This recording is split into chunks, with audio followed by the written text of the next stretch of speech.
ইতালির রাজধানী রোমে একই পরিবারের ৩ বাংলাদেশিকে কুপিয়ে নৃশংসভাবে হত্যা করা হয়েছে। নিহত ব্যক্তিদের মধ্যে স্বামী স্ত্রী এবং তাদের ৮ বছর বয়সী এক কন্যা সন্তান রয়েছে। ওই হামলায় পরিবারের বড় ছেলে গুরুতর আহত হলেও তিনি এখন শঙ্কামুক্ত বলে জানিয়েছেন চিকিৎসকেরা। এই ঘটনায় আরেক বাংলাদেশিকে সন্দেহ করছে পুলিশ। তিনি ওই পরিবারের ঘনিষ্ঠ ছিলেন বলে ধারণা করা হচ্ছে। গত শুক্রবার স্থানীয় সময় রাত 10:30টার দিকে রোমের পিনেতা সাজেতি এলাকার কাছে ভিয়া মন্তেলিও ৩৫ নম্বর সড়কের একটি অ্যাপার্টমেন্টে এই লোমহর্ষক ঘটনা ঘটে। পুলিশ ঘটনাস্থল থেকে হত্যাকাণ্ডে ব্যবহৃত একটি রক্তমাখা চাপাতি উদ্ধার করেছে। এই ট্রিপল মার্ডারের ঘটনায় পুলিশ ৪৩ বছর বয়সী এক বাংলাদেশি নাগরিককে খুঁজছে। অভিযুক্ত ব্যক্তি নিহত দম্পতির বড় ছেলের সহকর্মী বলে জানা গেছে। নিহত ব্যক্তিরা হলেন কামাল উদ্দিন, তার স্ত্রী আরজু ও তাদের মেয়ে আরিশা। হামলায় প্রাণে বেঁচে যাওয়া একমাত্র সদস্যের নাম অয়ন। তিনি কামাল আরজু দম্পতির বড় ছেলে।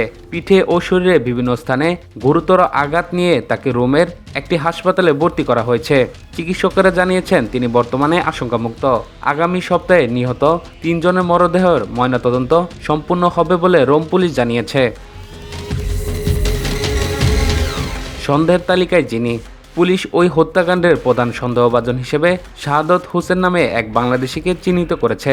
১৯৮৩ সালে বাংলাদেশে জন্ম নেওয়া শাহাদত দীর্ঘদিন ধরে ইতালিতে রাজনৈতিক আশ্রয়ের চেষ্টা করছিলেন। কাকতালীয়ভাবে হত্যাকাণ্ডের দিন সকালেই ইমিগ্রেশন অফিস তাকে রাজনৈতিক শরণার্থীর মর্যাদা দিয়ে বসবাসের অনুমতি দিয়েছিল। খোঁজ নিয়ে জানা গেছে সন্দেহভাজন শাহাদত হোসেন নোয়াখালী কোম্পানীগঞ্জ উপজেলার চরকাকড়া ইউনিয়নের ৫ নম্বর ওয়ার্ডের বাসিন্দা। তিনি খুনের শিকার ওই পরিবারটির পূর্ব পরিচিত ছিলেন। কোম্পানীগঞ্জ উপজেলার স্বেচ্ছাসেবক দলের সাধারণ সম্পাদক পদেও ছিলেন তিনি।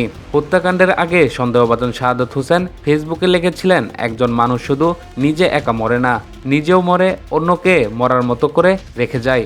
তাই মরার সময় প্রিয়জনদেরকেও সঙ্গে নিয়ে মরা উচিত, তাতে কারোর জন্য কাউকে কষ্ট পেতে হয় না। আহত অয়ন পুলিশকে জানিয়েছেন শাহাদত এবং তিনি একই সুপারমার্কেট চেইনে কাজ করতেন। ঘটনার পর থেকে শাহাদত পলাতক রয়েছেন। পুলিশ তাকে ধরতে ড্রোন এবং ইনফ্রারেড ক্যামেরার সাহায্যে পার্শ্ববর্তী বনাঞ্চলে তল্লাশি চালাচ্ছে। পাশাপাশি ভুক্তভোগী ব্যক্তিদের সেলফোন এবং এলাকার সিসিটিভি ফুটেজ বিশ্লেষণ করা হচ্ছে।